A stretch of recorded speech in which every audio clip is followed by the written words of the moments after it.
Mabuti kang tao, pero mababaw ang pananampalataya mo. Ilang ulit ka nang ibinalik ng tadhana sa tamang landas, pero pilit mo yung sinusuway. Hindi mo ba napapansin na ang mga masasamang bagay na nangyari sa buhay mo ay kagagawan din niya? Kung naging malawak lang sana ang pag-iisip mo, hindi na wala ang mga bagay na pinapahalagahan mo ng husto. Hindi pa huli ang lahat.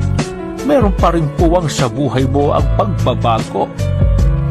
Ikaw na mismong gumagawa ng sarili mong libingan, iho. May panahon ka pang baguhin ito. Tandaan mo, natatalo lamang ang isang nilalang sa oras na magpasya na siyang sumuko.